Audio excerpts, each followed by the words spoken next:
My name is Jacko Vassilev. Born in Bulgaria, town Starzagora, in 1951.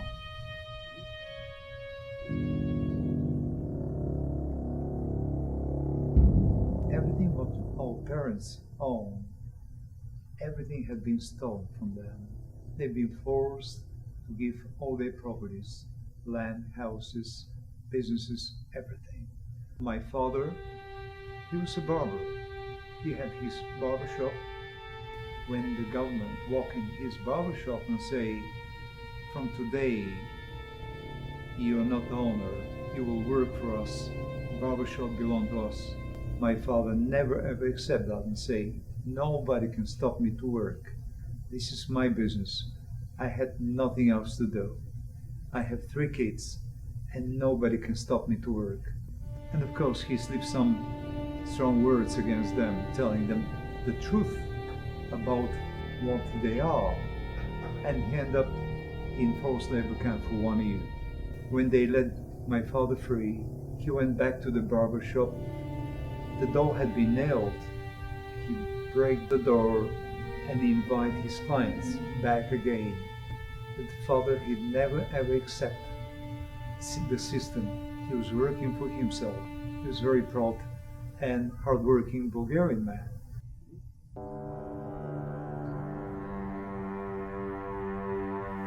When I was 12, my neighbor, young boys, 17 and 16, they decide to escape. One of the boys took his father's bike. They jump on the bike and they decide to cross the border through Turkey.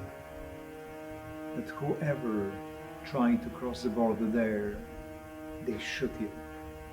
And 3 young boys, they've been shot right on the barrier. We've been studying philosophy of communism, and my teacher, she's been promoting the communism. She's been telling us that when we grow, everything will be for free. We just need to walk in the store and by our demands we can pick up anything what we need. But that was a big lie. Before they entered the hour, she asked, do you have any question, kids? At that time I raised my hand and I said, teacher, why they killed our neighbors when they tried to flee to cross the border? And she took me right to the principal, and they didn't ask me question, they just break a walnut, they spray the shells on the concrete. I've been punished to nail on that shells, facing the wall, holding my hands up for a long time. And 20 minutes later, half an hour, you can't keep your hands anymore. Bloodstream doesn't go up, and you get tired, and when you drop them, they'll beat you. They'll beat you with a belt, with a leather belt. And I'm going back home, I was crying. And Mom, she looked at me, my eyes still wet, and says, what's going on? What's happened? And I say, Mom, I just asked a simple question.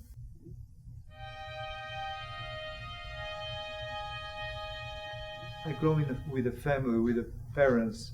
They've been loving parents, down to earth, simplicity in life. But the parents they have, I never trade them with anybody, because they gave me the freedom. 3 sons, they gave us the freedom to be who we are and to ask, always to ask questions. In the house we can talk about anything. We've been asking uncomfortable questions, but we've been told that out from the house we never talk about. Of course, we're not all brainwashed. There is so much brainwashness. Through the time of socialism, if you accept the propaganda, if you accept the big lie, the big promise, you're fine. You can have food on the table, you can have a job, and enough money not to die of hunger. But it was a misery.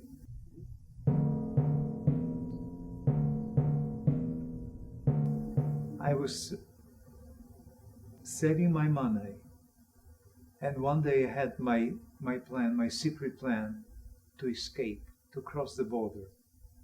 And unfortunately, I didn't have idea what is the meaning to try to cross the border. We have barbed wire signal system, electric lines.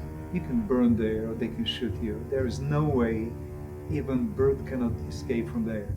I fell down on the ground. I was crawling. There was some shooting. German shepherds got me there. When they grabbed me, I was kicked, I was beaten, I was with broken neck, broken jaw. When I asked for the restroom and there was tiny little mirror, I look at myself, I was swollen like a tomato, big tomato. I've been sent in forced labor camp for 1 year.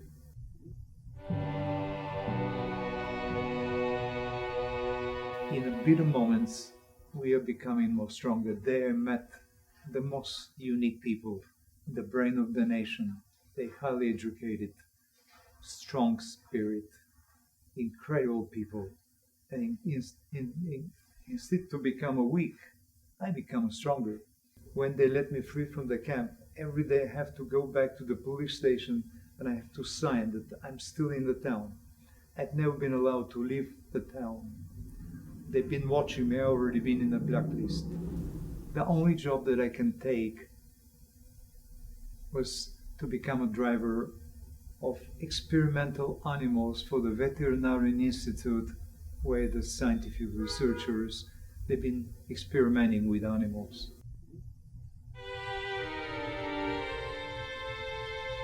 When I get the job as a driver, that was the time when my life had changed. A man who had ordered a car to transport something, and it's happened that was the photographer of the Veterinary Institute. His name was Kobe Paycheck. Long beard man, long hair, joyful, just full with energy.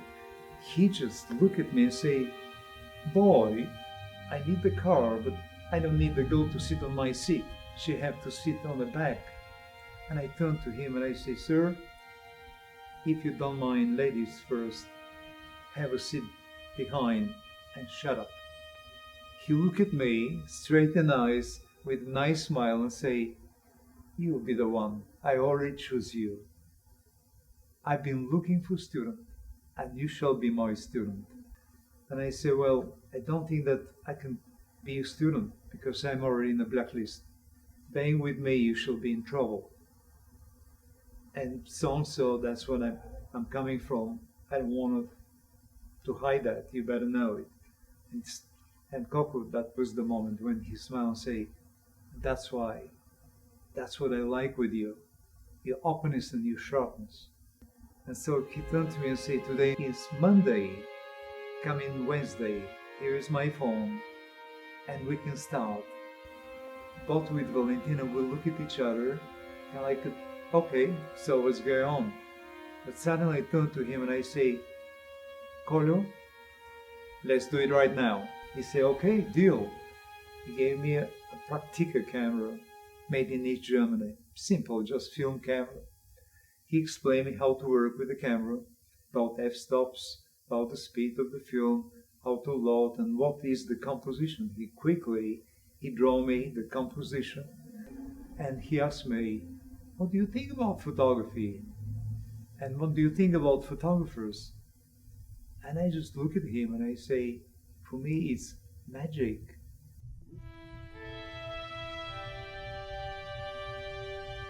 I went and I shot 36 exposure film. I came back to him and say, "Now I'll teach you how to develop your film." We walk in the darkroom. Outside, he took already exposed film. He showed me how to load the tank. And then he said, "Now you can do it on your own. This is your developer, this is your fixer. In between you have to watch your film and we'll see what you had photographed." And when he took out my first film, he looked at frame by frame by frame. He come close to me like the father kiss his son. He kissed my forehead and he turned to me and said, "You bless my son. You'll be the one. You should pay back anything that I haven't done. You'll be my continuation." And that's what is happened. Then I realized that he gave me a tool. That I realized that I have a voice. That was my voice. That I can express myself to start to paint with light.